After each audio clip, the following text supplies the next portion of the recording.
Good morning. Thank you for waking up with us. I am Crisha with the 101, and with me today, of course, I have Michael Morris. It's good to be here again. What are we talking about today?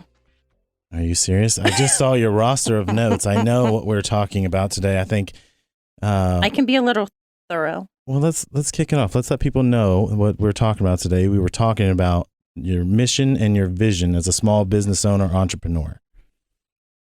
Yes. So let's get right into it, because you wrote something really pretty outstanding about mission. You don't have to read it word for word, but I'd like you to kind of get into what you wrote to me yesterday. Well, let's recap a little bit. Okay. To me, it all starts with your passion. Right. Without your passion for something, your passion is kind of what draws you, it's that strong emotion or attraction that you have towards something. So my passion was helping people, so with that, that kind of drove my mission. And your mission is something that you want to accomplish, I believe that everyone needs to start with a mission statement, especially if you're going to start a business, because that's your map, that's your guideline that kind of leads you through everything else that's going to follow. And when you say that, you mean writing it down as well, not just it's stuck in your head, right? Well, yeah, you definitely have to write it down. If it's your passion, you have to make that a stated goal for yourself before it becomes anything else. True. Very true. So I was cutting you off, but I just wanted to point that out. You're good. Because you and I always talk about writing it down. Anybody that's listening or goes to listen to past shows, you'll hear us constantly say, write this down. That's when it becomes a statement of belief rather than just a thought. Well, write it down. It helps guide you. It helps guide other people that you're going to work with. You all kind of have to be on the same page to achieve your goals. So I did write a little something down, and I'll read it to you. It says, the job of a mission statement is to provide a path and guide decision-making in regards to business, customers, employees, and owners, which is very true. I flailed for a long time because I did not had my passion, but I didn't define what my mission was going to be.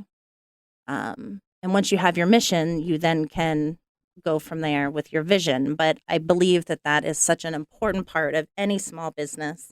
Even if you don't have one or you didn't start with one and you're already established, go back and revisit that. I think it's a must. Can we kind of delve into something that we're going to deal with this week? We are meeting with another small business entrepreneur who we've known, who has over the past few years been kind of dabbling in asking a little bit of advice here, kind of where should I go? But again, not writing it down. I'm not going to say not following through, because some of it he's doing. But one of the things that I think you've talked to him, and I've said this over and over, is if you don't set a goal, you can have passion, but he's going in 10 different directions. So he's doing a lot of little things, and he's not doing anything that's really moving it forward. Correct. So that's why we're meeting with him, is partly because of the show, but also because we know him through he's seeing what we're doing through our businesses. Mm-hmm. And that's a real world example of somebody who, again, it starts with writing it down. Well, you get excited about something, and I'm prime example of that. You get pulled in every different direction. You just want to do. You step out and, okay, so I want to create this. How do I do it? I want customers. How do I get those? And you're bouncing all over the place. And unless you have a mission and a vision that's backing your goals, they're empty goals. They're just things you're doing and you're getting done, but they are not leading you to a higher purpose or your, I refer to it as your big goal, your push goal. You have to have something that's keeping you accountable and keeping you on track so you can reach that goal. Well, accountability, yes, but accountability is also when you're a small business or an entrepreneur, especially if you're the one has this idea, this concept. In order to get it from thought to deliverable, you've got to have somebody keeping you accountable. In the beginning, that's you. But part of what we do together is constantly keeping each other focused, not so much on, we're not cross promoting what each other's doing, but I need you to do certain things for your product. You are helping me by looking at stuff and saying you should make changes to this. We're both pushing each other forward, but it's not, we don't have the same end goal, right, for our products. Right. But I thought it was an interesting thing that based on the first show that we did, now we have a meeting with another entrepreneur. That's what we want, is to meet with entrepreneurs and small businesses and say, let's look at your process. If you don't have one, we're there to help you start it.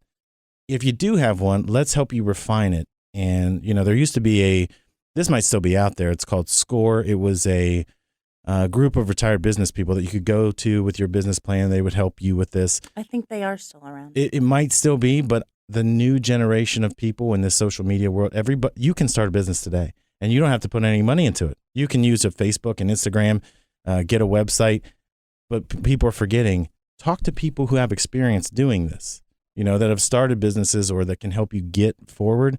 Once you've written down your goal and you know where you're going, that makes a big difference. But talk to other people that maybe they don't do exactly what you do, but if they've started something, find out those tips on how they got themselves moving forward. Which basically, if this person's listening to this show, will know that's exactly what we're saying to them this week. But it doesn't hurt to cover it again. No. Something I want to touch on, we've talked about all of, vision, goals. We're talking about a mission. I think it is behoove us to give our listeners some things that they can do that will guide them towards writing their own mission statement.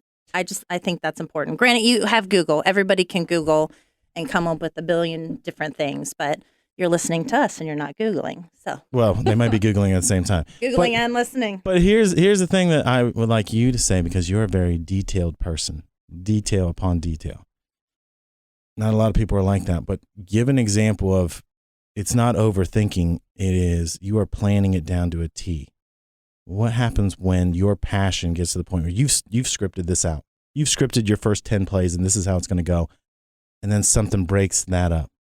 How do you feel about that? Like, is it frustrating and you don't want to move, or you're like, forget it, I'll scrap it and go this direction? Because I think that's where a lot of people get stuck is, here's what I want. This is what I want. And I get so focused on this, and my plan has to X has to equal X on this side. And we know that doesn't happen. I'm not that way. I mean, which way? Which way? That you write everything down? You script it out? I write everything down. I try to script it out, but I have learned, for instance, in my process of producing the bag and coming up with the prototype. The Bag of Life, by the way, bagoflife.com. Thank you. Just so you know. Thank you for that plug. Do you know how many walls I hit? I mean, it was... I know some of them, but the people listening don't. I hit so many walls. It's like, what do I want this to be? And how do I go about... I knew nothing about manufacturing and producing things, and I'm very proactive. So I got online and I just looked. This is kind of what I want. I looked at options here in the United States. I looked at options overseas. Finally, the bag was what I wanted. It was a certain size, a certain feel, a certain material. That was the easy part. And I thought, SCORE, like that wasn't so hard. That wasn't hard. Let's go on to the next one. Well, the inside contents were the pain in the rear end. That took almost 2 years alone because I knew what I wanted and I wasn't finding it. I wasn't finding what I wanted. I had so many samples done and produced, and I tried to do it by myself and it wasn't working. It looked unprofessional. I mean, I would get I don't want to say discouraged. I'd get frustrated, but I was determined. I'm like, it's got to be out there. If it's not out there, I'm going to make sure that I make it or it will become out there. So it took a long time to get exactly what I wanted. And I don't know. The only thing I can think of is you'll hit road bumps, you'll hit walls. People will tell you, stop, you can't do it. You just have to go with your gut and push through, because where I thought I was not going to find what I wanted, persistence, it paid. I finally did. So you don't stop. What I want to do is we have to stop down for commercials right now. But what I want to do is I want to get to your walls and also support. Because I think I think we both have stories of support, lack thereof, or actually getting it. So for now, you're listening to the 101. I'm Dr. Buzz, DC, with Buckeye Physical Medicine and Rehab, Columbus's largest hormone replacement center. For the cost of a cup of coffee a day, you can completely reverse the effects of aging and the aches and pains of low T. Thousands of patients that suffer from low T have come to us to rejuvenate their youth. Buckeye Physical Medicine patients have enhanced their energy levels, rid themselves of inflammation, and feel years younger. Call Buckeye Physical Medicine and Rehab at 614-721-5698. That's 614-721-LOW-T. Or visit BuckeyePMR.com today. As a mom, I'm always looking for quick and easy solutions to those everyday problems. You know, like how do I get my kids to stop fighting? The ever popular sound of I'm bored. And then there's keeping them occupied in the car. Introducing the Bag O' Life, pre-made solutions for life's moments. There's the get-along bag, the boredom bag, the travel bag, and more. These bags bring everyone together and inspire fun. To learn more or to order, go to life.com. A bag for life's moments, a memory maker. Hi, this is Marty Reed, and I'm the owner of Frog Hauling. We are Columbus's only green residential mini dumpster service. If you want to clean your garage, you want to clean your basement, or maybe clean your yard, give Frog Hauling a call, 258-3764. At Frog Haul, we also service contractors, and if only the best product will do for your customer, give Frog Hauling a call. Visit us at froghauling.com or call us at 614-258-3764. If your business is aiming for the stars but is stuck in the fog, call Mr. Biz at Wentworth Financial Partners. If profits are what you prefer, call Mr. Biz. If cash flow is a concern, call Mr. Biz. If growth is your goal, you guessed it, call Mr. Biz. We are so confident in our results-oriented approach, we'll even guarantee it. Visit WentworthFinancialPartners.com to learn more about our guaranteed CFO services or call us at 614-962-7CFO. That's WentworthFinancialPartners.com. And welcome back to the 101.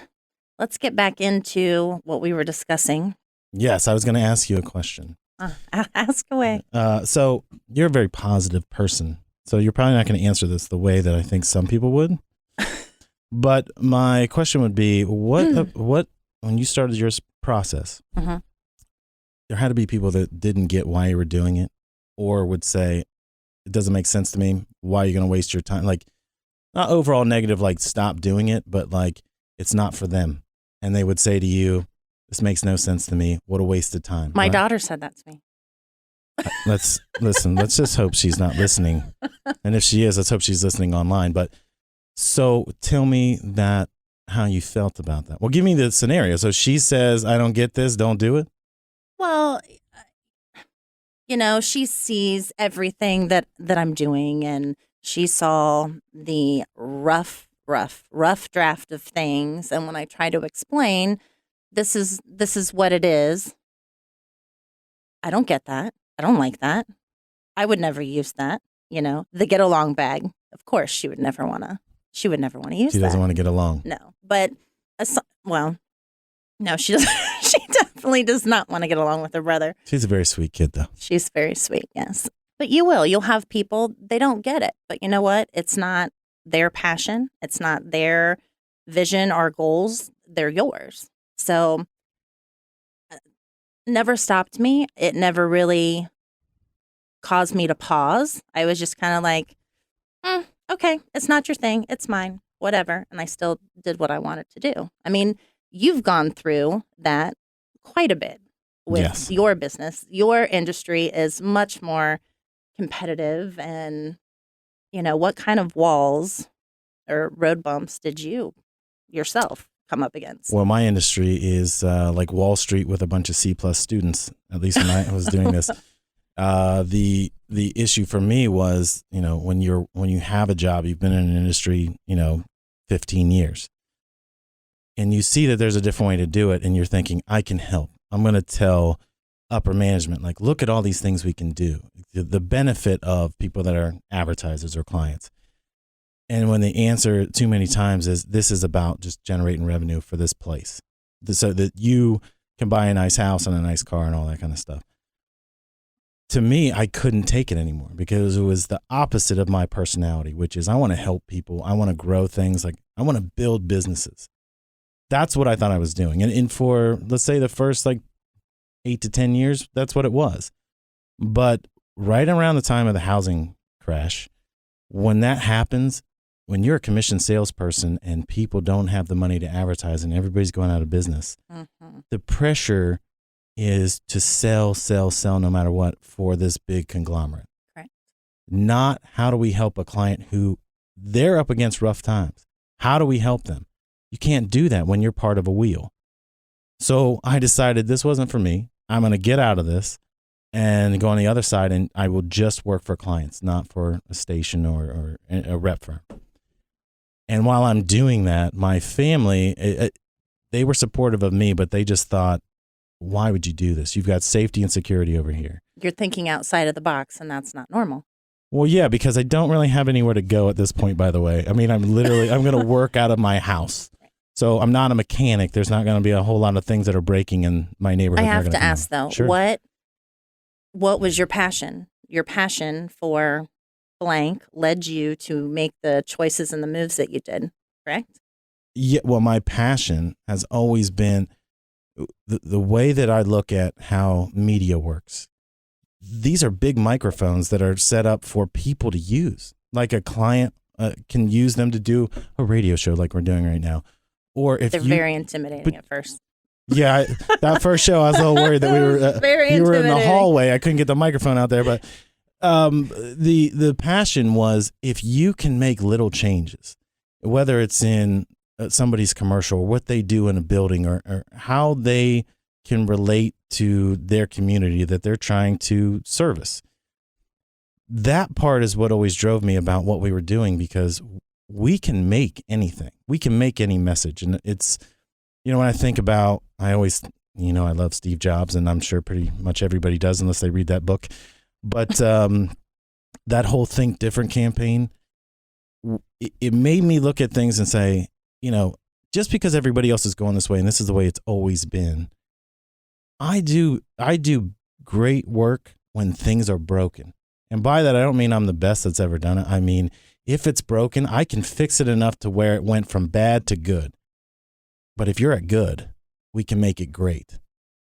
You can't do that when you are right. If you're in a box and there are rules, which I will say this for any entrepreneur, there are no rules to any of this. You can break every single standard and make it your own. That's the people who end up leading, other people come to them and say, show me how to do it. The hard part is I can't show you how to break rules if you won't break rules. So a lot of our conversations were when you said, well, I don't know about this and this and this. I don't know 100% that it's going to work. But if we can move that thing even 25%, we're ahead of the game. We're both a little nuts. Yeah. But again, if you're it's flexible. The challenge. You specifically like to always. I don't like status quo. We'll put it that way. I like things. That's nicer than what I was going to say. I like the thing that someone says, I have no idea what we're doing, but here's my product. Because they are at a stage, it's not that they're desperate, but they're open. If you're open, we can do anything. If you say, this is how we've done it, this is how we'll always do it, then I'm going to say, it was so nice meeting you, and I want you to keep doing what works for you. If you're open to things where we can break it a little bit and see what we can do with it, that's the passion. So when you work for an established company, a big company, they don't want to break the trend. They care about the money. If the other end is, I care about how you make money and how you grow, we all grow together, if that makes sense. And again, some of the things we do are unconventional, and you think, why are you even doing that? But I can tell you from our Instagram and our Facebook stuff, just our Morris Media, like the content, it's not about us. It's about our people. So when we're coming up with things just on the fly, like let me just say, he's right about that. I will mention him a lot, and he looks. Stop saying that. Don't say Morris Media. Don't talk about me. Well, it's not supposed to be a plug for us. It's supposed to be. We are trying to be as selfless as possible. But what you do is great. I mean, it was by chance that we got connected.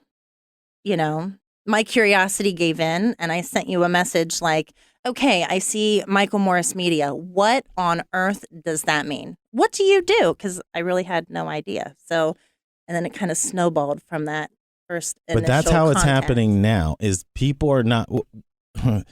Two things are happening at the same time. One I didn't anticipate.